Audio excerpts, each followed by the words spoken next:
এ কেমন ভালোবাসা কইতে পারছি না, মায়া মায়া মহামায়ার ভেতর আমার মন কাঁদে কোন অপরাধে, কত নিন্দা মাখি। আগে যদি জানতাম আমি করবি রে এমন, বিশ্বাস কইরা দিতাম না আমার বুঝ মন। চোখ লাল কিসে, পীড়িতের বিষে নাকি অন্তরের দোষে। মেহেদী হাসান হৃদয় পরিচালিত আলোচিত সিনেমা মেগাস্টার শাকিব খানের বরবাদ, সেই সিনেমায় যে গান দুটি নিয়ে এখন সবচেয়ে বেশি আলোচিত হচ্ছে, সেই গান দুটির সুর ও সঙ্গীত দিয়েছেন যিনি, সেই আলোচিত উদীয়মান তরুণ শিল্পী খায়রুল ওয়াসিকে আজকে আমরা পেয়েছি। আজকে আমরা বিস্তারিত কথা বলবো তার সঙ্গে। খায়রুল ভাই কেমন আছেন? আমি খুব ভালো আছি, আপনি কেমন আছেন? আলহামদুলিল্লাহ চলছে। মেহেদী হাসান হৃদয় ভাই পরিচালিত মেগাস্টার শাকিব খানের বরবাদ সিনেমায় আপনার দুটি গান বেশ প্রশংসিত হয়েছে, এখনও চলছে, বিষয়টি কেমন লাগছে? প্রথমে জানাই সবাইকে আন্তরিক শুভেচ্ছা, ভালোবাসা, কারণ সবার ভালোবাসা নিয়েই বাঁচতে হয় প্রতিদিন। আর মানুষের সত্যি কথা বলতে মানুষকে দেওয়ার জন্য যেটা রয়েছে সঙ্গীত শিল্পী হিসেবে, সেটা হচ্ছে সুর, গান। তো বরবাদ হচ্ছে এখনকার সময়ে সবচেয়ে আলোচনার তুঙ্গে একটি সিনেমা। মেহেদী হাসান হৃদয় ভাই এত সুন্দর করে এই বরবাদ সিনেমাটি তৈরি করেছেন, মেকিং করেছেন, যেটি আমাদের আসলে বিনোদন জগতে একটা দারুণ সাড়া পেয়েছে দেশে এবং দেশের বাইরে। তো মহামায়া যে গানটি, এই গানটি সুর আমার নিজের করা এবং সঙ্গীত করেছে আমজাদ ভাই। গানটির কথা সোমেশ্বর অলি ভাই লিখেছেন, দারুণ লিখেছেন, দুর্দান্ত। আর হচ্ছে জিন্দা শিরোনামে আরেকটি গান রয়েছে একদম সিনেমার শেষে। জিন্দা গানটির কথাও সোমেশ্বর অলি ভাইয়ের এবং সুর সঙ্গীত আমার নিজেরই করা। সঙ্গীত আয়োজন করেছে আমার ছোটো ভাই প্রীতম চন্দ্র। আমি নিজেই গেয়েছি। জিন্দা গানটি এখনও রিলিজ হয়নি। টোটাল 6টা গান এই সিনেমাতে। এই সিনেমার 6টা গানের 5টা আমরা পেয়েছি আলাদা করে। বর্তমানে মহামায়াটা সবচেয়ে বেশি মানে ঝড় তুলে ফেলছে আর কি। আমি দেখলাম যে সব জায়গায় রিলস, ফেসবুক, ইউটিউব, টিকটক সমস্ত জায়গায় শুধু মহামায়া মহামায়া। এবং এই মহামায়াটা একটা রেকর্ডও, কারণ হচ্ছে অডিও গান প্রথমে ছাড়া হয়। সবার চাহিদা ছিল যে মহামায়া এবং জিন্দা গান দুটি শোনার জন্য। তো চাহিদা অনুযায়ী যেহেতু সিনেমার সাথে যুক্ত ছিল, সিনেমার গল্প প্রকাশিত হয়ে যায়, সে কারণে মহামায়া এবং জিন্দা গান দুটি আলাদা করে আগেই রিলিজ দেওয়া হয়নি। আচ্ছা। মেহেদী হাসান হৃদয় ভাইয়ের সাথে আমার নিয়মিত কথা হচ্ছে, যোগাযোগ হচ্ছে, সবাই গান চায়। তো অবশেষে অডিও গানটা যখন দেয়া হলো, সেটি ট্রেন্ডিংয়ে চলে আসলো ধুম করে 2 দিনের মধ্যে। তারপরে হচ্ছে সবার ভিডিও গান দেখার জন্য সবার আগ্রহ হচ্ছে। ভিডিওটাও দারুণভাবে সাড়া ফেলেছে। অলরেডি 4 দিনে হচ্ছে প্রায় 2 মিলিয়নের কাছাকাছি চলতেছে এই যে 5 দিনে। তো এটা কিন্তু আসলেও আমার নতুন হিসেবে, আমি একজন নতুন ছোট মানুষ, আমি নতুন হিসেবে সিনেমাতে যে এরকম এত বড় কমার্শিয়াল বাণিজ্যিক একটা সিনেমাতে, ইভেন আপনারা জানেন যে মেগাস্টার আমাদের মানে ওয়ান অনলি ওয়ান যেটাকে বলে হচ্ছে যে শাকিব ভাই, ওনার সিনেমাতে গান যাওয়া মানে হচ্ছে আমি বলবো যে এটা অবশ্যই আমার ভাগ্য এবং ভালো লাগা। তো আমি সব মিলিয়ে আমি খুবই ভালো লাগছে, বোধ করছি সবার ভালোবাসা পেয়ে। এই সিনেমায় আপনার সুর করা এই সিনেমার গান দুটির প্রেক্ষাপট এবং কিভাবে তৈরি করলেন, এ নিয়ে যদি দর্শকদের কিছু বলতে। আচ্ছা, সত্যি বলতে গানের প্রত্যেকটা গানই একটা গল্প। এই গানের সুর, কথা, দারুণ একটা গল্প, এবং সেটিকে ফুটিয়ে তোলা, সেটিকে কম্পোজিশন শেষ করা পর্যন্ত, অডিয়েন্সের কাছে পৌঁছানো পর্যন্ত দারুণ একটা গল্প থাকে। এই বরবাদের গল্প যখন আমার কাছে আসে, বিশেষত আমার সাথে শেয়ার করেন মেহেদী হাসান হৃদয় ভাই, একদিন রাতে আমাকে রাত তখন বাজে হচ্ছে 3টার দিকে ফোন, ওয়াসি ভাই কোথায় আপনি? আমি বললাম যে আমি তো বাসায়। তা বলতেছে আপনি এক্ষুনি হাতিঝিল চলে আসেন। হ্যাঁ, হাতিঝিল যে মধুবাগ ব্রিজটা, এখানে চলে আসেন। তা আমি বললাম কি যে কেন, কী হয়েছে? বললেন যে একটা সিনেমার গল্প আছে, আপনি আসেন। তো আমি না প্রথম আমি ভাবছিলাম যে আসলে যেহেতু তিনি নাটক তৈরি করেন, নির্মাতা, আপনারা জানেন যে আমার একটি গান পারিসা শিরোনামে ক্রাশ নাটক মেহেদী হাসান হৃদয় ভাইয়ের নির্মাণ করা, এবং এই ক্রাশ নাটক থেকেই কিন্তু পারিসা গানটি তুমুল জনপ্রিয় হয়ে যায়, মানে আমার ছিল।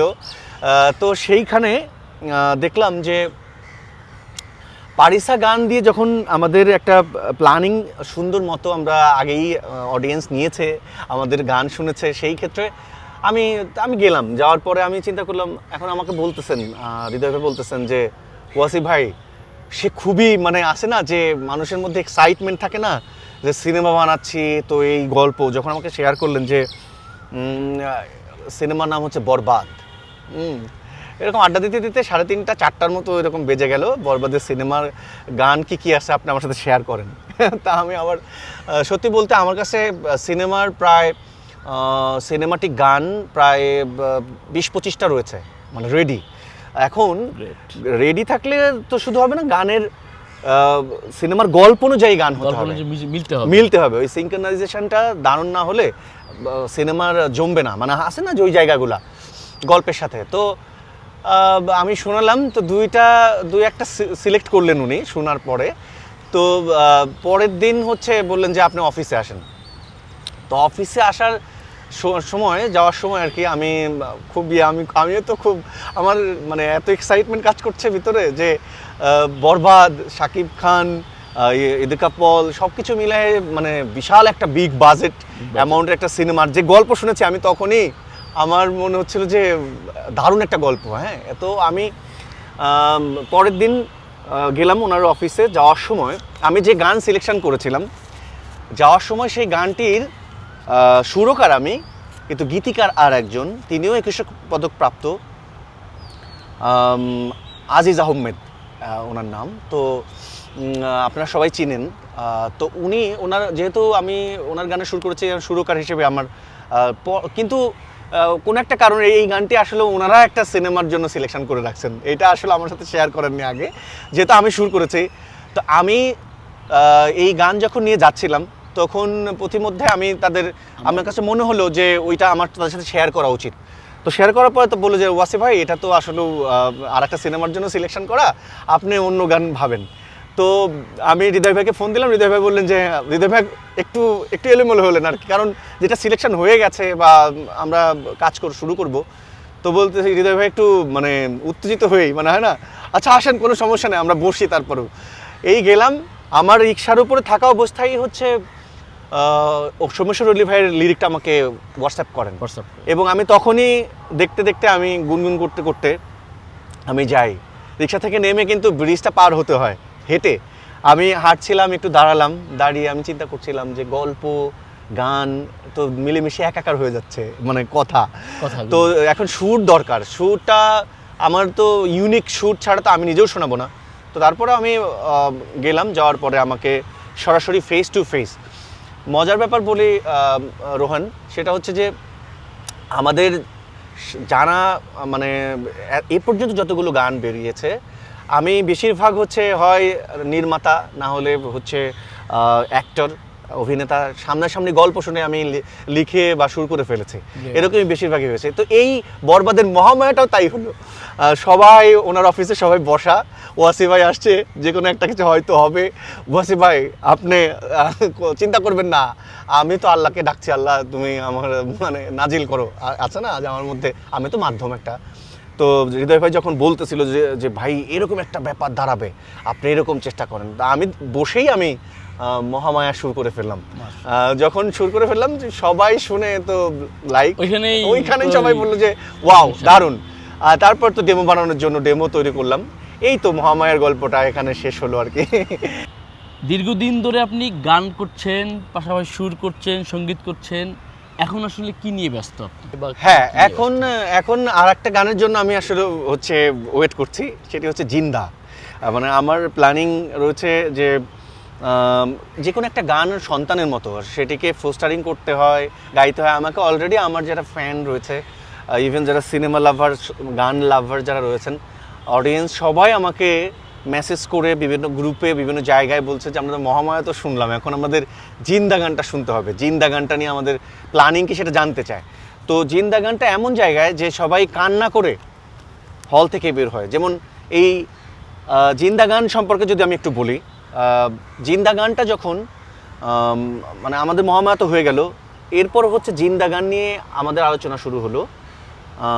যে সিনেমার শেষে এসে হৃদয় ভাই, মেহেদী হাসান হৃদয় ভাই একদমই আটকে গেলেন যে এখন কি করা যায়, সিনেমা তো পুরো শেষই, তো গান চলে গেল 5টা, আর একটা গান তো লাগবেই, তো শেষে কি গান দেয়া যায়। তো এইরকম কথা বলতে বলতে বলতে বলতে তো আমি তখন হৃদয় ভাইকে আমি বললাম, হৃদয় ভাই আপনি এক কাজ করতে পারেন, যেহেতু আপনি বাংলাদেশি ডিরেক্টর, আমাদের বাংলা সিনেমা, তো অ্যাজ আ বাংলাদেশি ডিরেক্টর এবং বাংলা সিনেমা আপনার একটা মানে আমাদের একটা যে ঐতিহ্য, আমাদের যে সংস্কৃতি কালচার, সে ফোক বেজ, এরকম একটা গান রাখতে পারেন।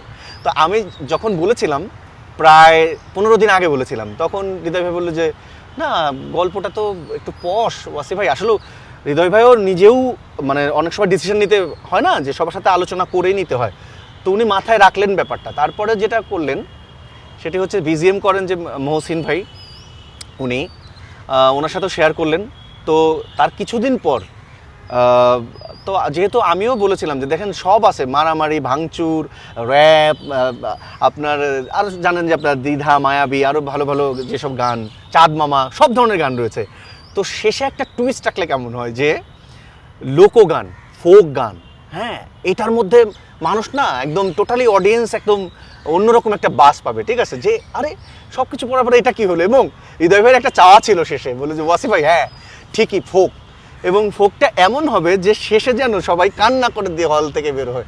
এবং বেশিরভাগই যারা বরবাদ দেখেছেন, আমি জানি না যে আমার ওই গানটুকু কতটুকু শুনেছেন আপনারা, যদিও সিচুয়েশনাল সং একটু ইউজ করা হয়েছে, যে আমার মন কাঁদে কোন অপরাধে, কেমনে জিন্দা থাকি, হ্যাঁ, এরকম একটা গান। তো যখন হৃদয় ভাই এটা বললেন, আমি তখন আমার তো ধরেন আবার একটা পরীক্ষা শুরু হলো, কারণ মহামায়া একটা পরীক্ষা, তারপর জিন্দা একটা পরীক্ষা। আমি চিন্তা করলাম যে এখন কি করা যায়। আমি শুধু আল্লাহকে ডাকছিলাম যে আমাকে হেল্প করো আল্লাহ, আমি মানে একটা ইউনিক সুর, কম্পোজিশন, ইভেন আমাকে কম্পোজিশনের দায়িত্ব দেওয়া হলো, সুর এবং সঙ্গীতের দায়িত্ব দেওয়া হলো, যে ওয়াসি ভাই আপনার গাইতে হবে এবং সঙ্গীতও করবেন আপনি, ঠিক আছে। তো যাই হোক, মহামায়া যেহেতু নোবেলম্যান গাইলো, আমি এখন আমার একটা মানে এটা আমি বলবো এটা একটা মানে আল্লাহর তরফ থেকে আমার একটা রহমত, যে আমি একটা গান গাইতে পারছি অবশেষে। পরে কি হলো, আমি সুর করলাম এবং সঙ্গীতও করলাম, আমি ডেমোটা জমা দিলাম। জমা দেওয়ার পরে সবাই তো বললো ওয়াও, এটাই আমরা চেয়েছিলাম। এই তো জিন্দার গল্প। আর এই এখন যেটা আমি এখন যে কাজ দিয়ে ব্যস্ত, সেটি হচ্ছে যে নাটক, আমার একক গান, বিশেষত আমার ইউটিউব চ্যানেল রয়েছে খায়রুল ওয়াসি। এই ইউটিউব চ্যানেল, আমার ফেসবুক পেজ এবং আমার আইডি, সব জায়গাতেই আমি আমার নিজের কন্টেন্ট নিয়ে আমি কাজ করছি। আমার ইউটিউব চ্যানেল থেকে আমার গান রিলিজ হচ্ছে নিয়মিত। আমার নিজের কাজ নিয়ে আমি ব্যস্ত। ইভেন আরও সিনেমা, প্রায় আমি 6টা সিনেমাতে প্লেব্যাক করেছি। তা কিছুদিন আগে নয়া মানুষ, সেখানে শহীদুল্লাহ ফরেজি ভাইয়ের লেখা এবং আমার সুর করা, মুশফিক লিটু ভাইয়ের সঙ্গীতে নয়া মানুষ, আপনারা জানেন যে নয়া মানুষটা রিলিজ হলো, সোহেল রানা বয়াতে পরিচালিত। এটা বরবাদ হলো। আরও 4টা সিনেমা রয়েছে, আমি সেগুলো বলছি না। লাস্টে ভোকাল দিলাম হচ্ছে জামদানি। আরও যেগুলো আছে সেগুলো তো একে একে প্রকাশ হবেই। আপনার জীবনে যদি আমি টার্নিং পয়েন্টের গানগুলো ধরি, তার ভিতরে কি কোন গান থেকে আপনার বেশি জনপ্রিয়তা এসেছে? যদি বলি পারিছাটা কি আমি ধরতে পারি? আমি সত্যিকার অর্থে হ্যাঁ, পারিছাকে ধরতে পারেন। বিশেষত আমি যখন পারিছা গাই, পারিছা হচ্ছে ক্রাশ নাটকের, এবং এই ক্রাশ নাটকের নির্মাতাও কিছু মেহেদী হাসান হৃদয় ভাই, বরবাদ যিনি নির্মাণ করেছেন। হ্যাঁ, তো ক্রাশ নাটকের যে পারিছা গানটা, এটি হচ্ছে এমনভাবে মানুষের মধ্যে, বিশেষত যারা গান ভালোবাসে, এই টাইপসের গান পছন্দ করেন, এমনভাবে নিয়েছেন। এখনও আমি স্টেজে কোনো জায়গায় গাইতে গেলে খায়রুল ওয়াসি, পারিছা গাইতে হবে। তারপরে যদি আসি চোখলাল, মানে পারিছা যাওয়ার পরে যে চোখলালের মতো একটা গান আসতে পারে, এটা আসলে অডিয়েন্সের ধারণা ছিল কিনা আমি জানি না। চোখলাল আমারই লেখা সুর করা।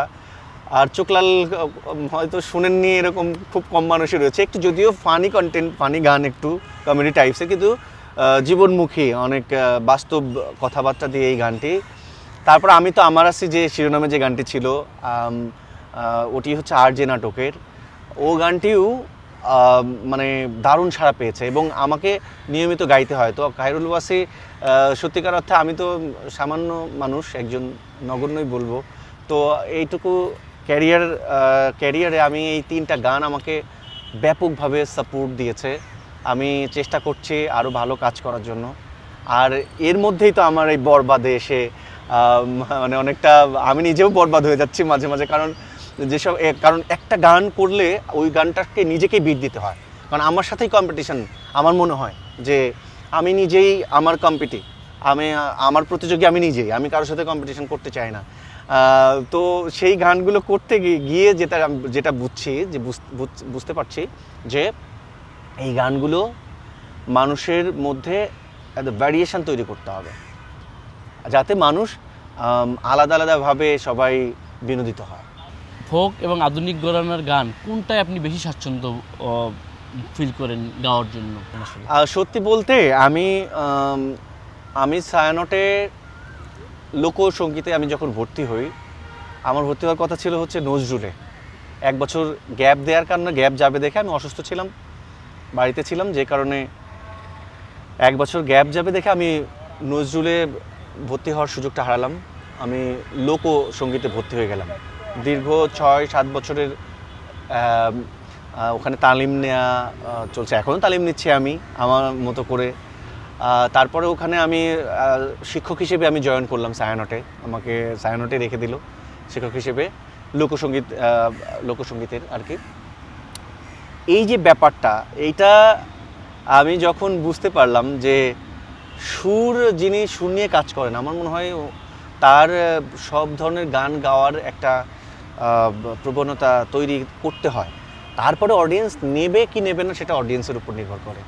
কিন্তু আমার মজার ব্যাপার হচ্ছে আমি পারিসা এবং আমি তো আমার আছি, বিশেষত এটা একটু আধুনিক টিউনের, আমি তো আমার আছি একটু মেলো রক, মানে এই যে ব্যাপারটা, এটা যখন আমি গাইলাম আর কি, তখন অডিয়েন্স দারুণভাবে নিল। তারপরে আমি আসলাম এখন ফোক নিয়ে, চোখলাল কিসে যখন আমি করলাম, তখনও দারুণভাবে ফোকটাও নিল। তো আমার কথা হচ্ছে যে আমি বুঝতে পেরেছি যে একটু আধুনিক ফোক সব কিছু মিলিয়ে যদি আমি চেষ্টা করি, তো তাতে তো খারাপ না, অডিয়েন্স তো নিচ্ছে। ইভেন মহামায়া, এটা যে আমাকে অনেকেই কংগ্রাচুলেট করেছে, দেশের বাইরে অনেকেই আমাকে বলেছে যে ওয়াসি ভাই এটা আপনি কি করলেন, মানে এটা যেমন মহামায়ার যে গানটা, এই গানটার যে রক প্যাটার্নের যে একদম মানে ছিঁড়ে ফিরে হয় না, যে এরকম করে ফেলতেছে ব্যাপারটা, তো আমি সেভাবেই চেষ্টা করেছি। এই যে এটা আবার হচ্ছে, তারপরে জিন্দাটা কিন্তু একদমই ফোক, মানে মাটির গান। তো এই যে ব্যাপারটা, এটা আমি অব্যাহত রাখতে চাই, আমি সঙ্গীতেই থাকতে চাই সে সকল ব্রাঞ্চে ইনশাল্লাহ। আমি ওই যে একটাই বলেছিলাম, এই কথা যখন আমাকে জিজ্ঞেস করে সবাই, আমি তখন বলি আমার মায়ের 3টা স্বপ্ন ছিল। মানে সেই স্বপ্নটার মধ্যে একটা ছিল হচ্ছে ছোটোবেলায় আমি যখন রেডিও, আমার মায়ের কাছে তো হাতে করি, আমি যখন রেডিওতে মা গান শুনে আমাকে শেখাতেন, তখন আমি রুনা লায়লা ম্যামের গাওয়া যত গান আছে, এই গানগুলো শুনে আমি ওনার কণ্ঠের প্রেমে আমি তখনই পড়ি। তখন আমার 4-5 তখন আমার বয়স। তো আমি বলতাম যে মা, ও এত সুন্দর কণ্ঠ, এরকম কেন, মানে ভোকালের মধ্যে কি যেন একটা আছে এক্সট্রা, হ্যাঁ, যেটা মানে গড গিফটেড একটা ব্যাপার, মানে মহান আল্লাহ প্রদত্ত যেটা বলি। তো আমি তখন থেকেই বলতাম, তখন আমার মা বলতেন যে তুমি একদিন গাবা, তুমি তার সাথে একদিন গান করবা। আমি না অবাক হয়ে যাই যে আসলে এটা যে আমার যে ভাগ্য, এটা আমি ভাগ্যই বলবো আমার মনে হয়। না হলে রুনা লায়লা ম্যাম হচ্ছে উপমহাদেশের জীবন্ত কিংবদন্তি। উনি ইয়াং সিঙ্গারদের সাথে গান করেছেন কিনা আমার জানা নেই। বিশেষত আমার এটা ভালো লাগার একটা বিষয় যে ইভেন আমার সুরে, আমি যখন সবুজ, মানে আমার এক ছোটো ভাই, ওর চ্যানেলের জন্য ও যখন গানটা লিখে আমাকে পাঠায়, আলামিন জমাদ্দার সবুজ গীতিকার, ওয়াসিফ ভাই এই গানটা কেমন লাগে, তো আমি সুর করার পরে তো বললো, সবুজ বললো যে আপনি কি করতে চান এই গানটা? তো আমি সাবিনা ম্যামের সাথে গান করাতে চাই। তো আমি বললাম ওরে বাবারে, সাবিনা ইয়াসমিন মানে হচ্ছে বিশাল ব্যাপার। তো ও আবার খুব কারেন্টলি দ্রুত কাজ করতে চাচ্ছিল, যে তো আমি বললাম কিছু সবুজ সময় তো কম। তখন আবার সাবিনা ইয়াসমিন আপা হচ্ছে উনি ছিলেন হচ্ছে সিঙ্গাপুরে, ওনার ট্রিটমেন্ট চলছিল। তো তখন বললো যে আহা ওয়াসিফ ভাই, তাহলে তো সাবিনা আপা তো উনি তো বাইরে, তাইলে আপনি কার সাথে করতে চান? তখন আমার দেখেন মানে আসলে আল্লাহর মহান আল্লাহর রহমত, আমি তখন আমার মুখ দিয়ে আমার তখন বেরোয় গেল যে আমি সাবিনা রুনা লায়লা ম্যামের সাথে গানটি করতে চাই। তখন বলে হ্যাঁ ডান। এই যে ডান মানে তার আগে আমি যতগুলো সাক্ষাৎকার ছিল, যেহেতু আমি তো একটা রিয়েলিটি শোতে ছিলাম, সেটি হচ্ছে চ্যানেল আই আরং ডেইলি চ্যানেলে বাংলার গান রিয়েলিটি শোতে, সেখানে আমি ফার্স্ট রান আপ হই। সেখানে আমার তারপর থেকে প্রতি বছর আমি নতুন গান বের হয়, কাভারেজ চাই, আমি বলি, আমাকে বলে অনেকেই বলেছেন যে ওয়াসিফ ভাই আপনি কার সাথে গান করতে চান, ফিমেল ভোকাল আপনার মানে প্রিয় কে ফিমেল ভোকাল? আমি তখন আমি বলে ফেলতাম অবলীলায়, আমি স্বীকার করতাম যে রুনা লায়লা ম্যাম। সবাই কেউ আবার একটু টিপ্পনি কেটে আবার হাসতো, মানে আমি বুঝতাম যে এইগুলা মানে আমার কি অনধিকার চর্চা বা বলা বেশি বাড়ায় বলা। তো আমার না এরকম বলতেই থাকতাম। তো এই গান রেকর্ড হওয়ার 3 মাস আগে দীপ্ত টেলিভিশনে একটা প্রোগ্রাম হয়। তো আমাকে উপস্থাপিকা আপনারা জানেন এবং শিল্পী পুতুলাপা, উনি আমাকে জিজ্ঞেস করেছিলেন যে ওয়াসিফ ভাই যদি আপনাকে ফিমেল ভোকাল যদি আপনাকে ডুয়েট গাইতে দেওয়া হয় তাহলে আপনি কার সাথে গান করবেন? তখনও আমি রুনা লায়লা ম্যামের কথাই আমি বলেছি। এবং আল্লাহর মানে অশেষ বললাম যে রহমতি, কারণ আমার ভাগ্যটা এমন। এবং সেই সুর যখন রুনা লায়লা ম্যাম শুনেছেন, এই না বৃদ্ধাশ্রম শিরোনামে, এই না বৃদ্ধাশ্রম, সবাই এটি সার্চ দিলে পাবে ইউটিউবে, যে উনি মায়ের ভূমিকায় গেয়েছেন, আমি ছেলের সন্তানের ভূমিকায় গেয়েছি। এই গানটির মানে এমনভাবে আমি সত্যি আমি I was crying owner vocal যখন নিচ্ছিলাম আমি, এবং আমাকে আপা বলছিলেন যে তুমি এখন মিউজিক ডিরেক্টর, বা তুমি এটা সুর করেছো, কম্পোজার, তুমি আমাকে যেভাবে বলবা সেভাবে আমি গাবো। হ্যাঁ, তো আমি তো ভয়েই বাঁচি না, বুঝছেন, ভয়ে কান্না করে দিয়েছি স্টুডিওর মধ্যে। মানে আসে না যে সব কিছু মিলে আবেগে। তো ওনার মতো একজন কিংবদন্তি মানে সাথে গান করা, আমার সুরে গান করা, এটা আমার মানে সত্যি আমার ভাগ্য। আমাদের নোবেলম্যান খ্যাত নোবেলম্যানের সাথে আপনার গানের একটা অভিজ্ঞতা হয়েছে, সেই অভিজ্ঞতাটা কেমন? নোবেলের সাথে গান করা হচ্ছে, নোবেলের সাথে আমার আগেই মোটামুটি পরিচয় ছিল, দেখা সাক্ষাৎ, বাট ওইভাবে কাজ করা হয় নাই। উনি আমার সম্পর্কে জানে, আমি ওনার সম্পর্কে জানি। সবাই তো নোবেলম্যানকে চেনে নি। তো আমি যখন সুরটা করলাম, সুর করে পাঠালাম, তখন ডেমো ভোকালটা আমি দিয়েছিলাম। আমার ডেমো ভোকালটাতেই সিনেমা শ্যুট করেছে, রেডি ছিল ট্র্যাকটা। এবং তখন শিল্পী সিলেকশনের বিষয়টা যখন আসলো যে এরকম, তো সবার ইয়াটা নিয়ে মনে হলো, মানে মতামত বা কথা শুনে মনে হলো যে জেমস ভাই হয়তো সিলেকশনে ছিল প্রথম, তারপরে যে কোনো কারণে বা যেটাই হয় নাই। তো তারপর যেটা হয়েছে যে নোবেল মানে সর্বসম্মতিক্রমে সবার মানে সাপোর্টে আলোচনায় যে ফাইনালি নোবেলম্যান গাইলো এই গানটি। এবং ভালো গেয়েছে, দুর্দান্ত গেয়েছে। আর আমজাদ ভাই দুর্দান্ত মিউজিক করেছেন। আর সবচেয়ে বড় কথা হচ্ছে যে গানটির কথা তো অসম্ভব সুন্দর, যে কারণেই হয়তো আমি সুরটা এইভাবে আমি করতে পেরেছি। তো নোবেলম্যান গাইছে। আমার মনে হয় কি যে নোবেলম্যানের জন্য এটি আবার একদম ওয়েলকাম ব্যাক। দারুণভাবে সে আবার ফিরে এসছে গানে। আমি চাই যে এভাবেই তিনি থাকবেন এবং গান করে যাবেন। পড়েছেন ঢাকা কলেজে, ইংরেজি বিভাগে পড়াশোনা করেছেন, অনার্স মাস্টার্স ওখান থেকে, কিন্তু ক্যারিয়ার করলেন আপনি সঙ্গীতে। বিষয়টি আসলে কিভাবে কি করলেন? একটা মজার কথা বলি।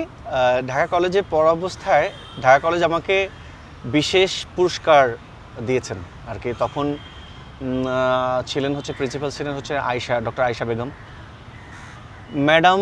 আমাকে সরাসরি বলেছেন যে তুমি চাকরি করো না, ইভেন আমার মাকেও বলেছেন, আমার মায়ের সাথে দেখা করেছিলেন আর কি, মাকে আনিয়েছিলেন যে তোমার মায়ের সাথে আমি কথা বলতে চাই। মা আসলেন, মাকেও বলেছেন যে ও চাকরি করবে না। আমার ব্যাগে সবসময় আমার লেখা সুর করা গান থাকে। মজার ব্যাপার হচ্ছে যে অনেকেই জানে না যে আমাদের ঢাকা কলেজ, প্রাণের ক্যাম্পাস ঢাকা কলেজ কিন্তু বাংলাদেশের 1841 সালে প্রতিষ্ঠিত। ব্রিটিশরাও এখানে লেখাপড়া করছে, অনেকে ব্রিটিশদের এখানে প্রতিষ্ঠিত ঢাকা কলেজ। তো ঢাকা কলেজের যে ইতিহাস সেটি আমাকে প্রভাবিত করেছে। আমি ঢাকা কলেজ নিয়ে থিম সং লিখে ফেলি এবং সুর করে ফেলি। ম্যাডামকে যখন শোনাই এবং অন্য শিক্ষকরা ছিলেন, দীপক স্যার, তারপর লতিকা ম্যাম, আরও অনেকেই ছিলেন, সবার অনুপ্রেরণায় আমি যখন এই গানটি ম্যামকে শোনাই, ম্যাম তো শুনে তো মানে উনি অবাক হলেন যে আরে এরকম অবশ্যই আমাদের ঢাকা কলেজের একটা গান হওয়া উচিত, থাকা দরকার। তো সেটি দারুণভাবে সেটি কম্পোজিশন করা হলো, মানে মিউজিক শেষ করা হলো। গোলাম ইয়াজদানি আমার সম্পর্কে মামা হয়, উনি মিউজিক করলেন। তো এই ঢাকা কলেজের থিম সংটা যখন করি তখন থেকেই আমাকে ডক্টর আয়েশা বেগম থেকে শুরু করে অনেকেই আমাকে বলতেন যে ওয়াসি তুমি সঙ্গীতেই থেকো। তখন সায়ানটের আমার আল্লাহর রহমতে প্রতি বছর আমি ফার্স্ট ক্লাস পেয়েছি, প্রথম মান। তো সব কিছু মিলিয়ে আমি তখন থেকেই ডিটারমাইন্ড ছিলাম যে আমি সঙ্গীত একটা কিছু হয়তো করতে পারবো। যে কারণেই আমি সঙ্গীতটাকে এমনভাবে আঁকড়ে ধরেছি যে ইংরেজিতে অনার্স মাস্টার্স করেও আমি সঙ্গীতটাকেই বেছে নিলাম আমার পথ এবং পাথেয় হিসেবে। দর্শক শ্রোতা আমাদের কাছে প্রায় জানতে চায় যে বিয়ে করবে কবে খায়রুল, এ বিষয়ে আসলে কি বলবেন? আচ্ছা, দারুণ। অবশ্যই অডিয়েন্স তো আমাদেরই অংশ, অডিয়েন্স ছাড়া তো আমরা আসলে চলতে পারবো না, তারা আমাদের প্রাণ। সত্যি বলতে বিয়ে অবশ্যই জীবনের জন্ম, মৃত্যু এবং বিয়ে, এই তিনটি জিনিস জীবনের দারুণ মানে সিলেক্টেড মুহূর্ত এবং অবধারিত। মানে মহান সৃষ্টিকর্তা উনি আমাদের জন্য এটা করে দিয়েছেন। তো আমি সৎ থেকে ভালো থেকে, তো আমার এই গিফট যেটাকে বলে এটা তো রহমতই, তাই না? সত্যি কিন্তু রহমত, বিয়ে একটা রহমত, এবং সেটি আমি গ্রহণ করেছি বলতে আমাদের আল্লাহর রহমতে আমাদের পারিবারিকভাবে কথা হয়ে গেছে। ইনশাল্লাহ সবাই দোয়া করবেন আমার জন্য, আমি যেন আমার সহধর্মিনী, আমার জীবনসঙ্গী যেন উনি আমাকে সাপোর্ট দেন, আমার মেন্টালিটি বুঝেন, বা আমি যেভাবে যে মানুষটি। তো পারিবারিকভাবে সব কিছু মোটামুটি কমপ্লিটই। ইনশাল্লাহ খুব দ্রুতই আপনাদেরকে নিয়ে আমার বিয়েটা সেলিব্রেশন করব। এতক্ষণ আমরা কথা বললাম তুমুল জনপ্রিয় বাংলাদেশের উদীয়মান কণ্ঠশিল্পী খায়রুল ওয়াসির সাথে।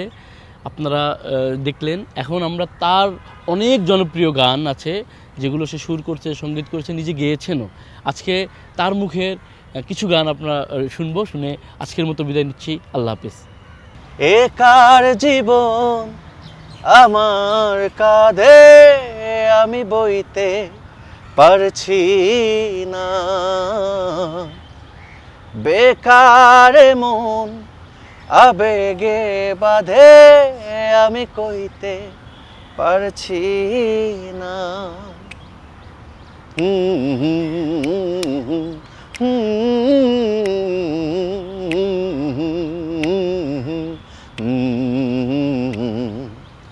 একার জীবন আমার কাঁধে আমি বইতে পারছি না,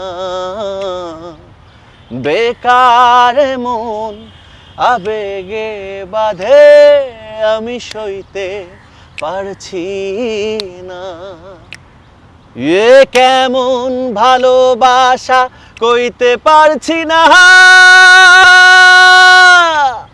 মায়া মায়া মহামায়ার ভেতর আমি কে আমি কে আমি কে তোর, মায়া মায়া মহামায়ার ভেতর আমি কে আমি কে আমি কে তো ও ও ও ও ও মায়া মায়া মহামায়ার ভেতর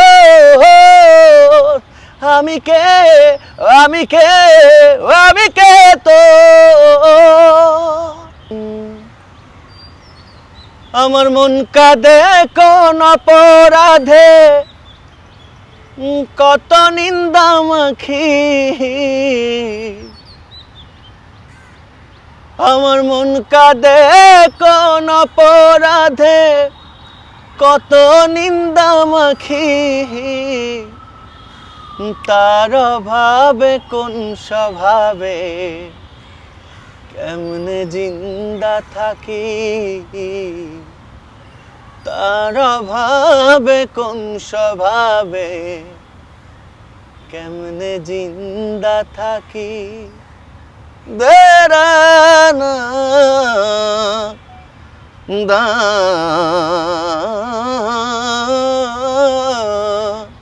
দেরা রে রা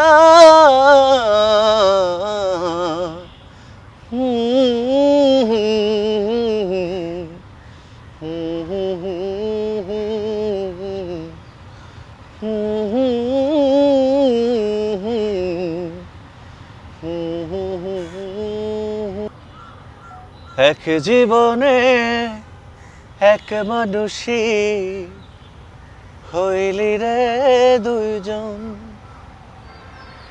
এই মনেতে বহাইলি দুঃখেরই শ্রাবণ ও ও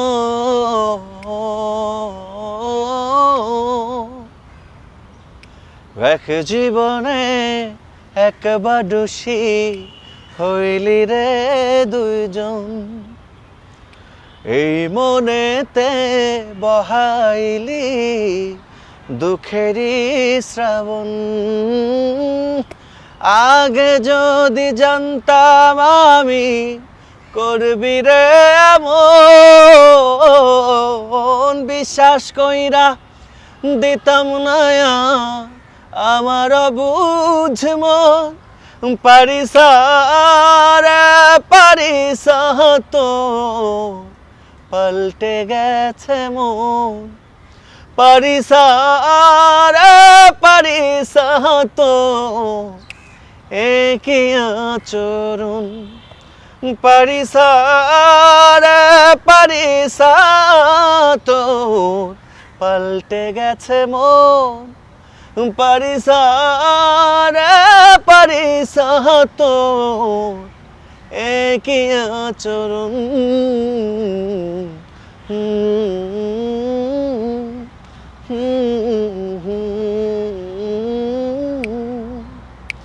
রা রা রা রা রা রা রা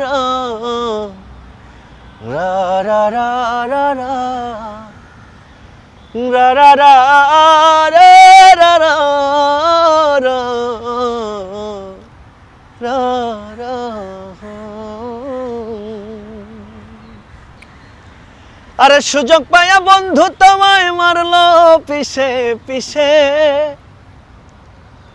সুযোগ পায়া বন্ধু তোমায় মারলো পিছে পিছে চোখ লাল কিসে পীড়িতের বিষে নাকি অন্তরের দোষে চোখ লাল কিসে পীড়িতের বিষে নাকি অন্তরের দোষে প্রথম প্রথম সাধের পীড়িত কয়দিনেই হয় জ্বালা এখন ভাবো এমন পীড়িত না করিলেই ভালা প্রথম প্রথম সাধের পীড়িত কয়দিনেই হয় জ্বালা এখন ভাবো এমন পীড়িত না করিলেই ভালা কেউ বুঝে না কন্যা সাই চোখ রক্ত জলে মিশে কেউ বুঝে না কন্যা সাই চোখ রক্ত জলে মিশে চোখ লাল কিসে পীড়িতের বিষে নাকি অন্তরের দোষে আর আরে চোখ